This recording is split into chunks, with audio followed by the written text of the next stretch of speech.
ganun, paalam na. Salamat sa pagpunta nyo para tulungan ako. Kahit na sandaling panahon lang tayo nagsama. Salamat.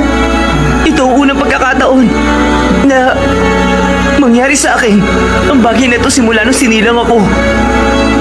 Salamat. Salamat sa pagkain. Salamat at pinagalitan niyo ako. Salamat sa pag-aalala. At nabuhay kayo para sa akin. Hindi ko kayo makakalimutan. Salamat. Paalam.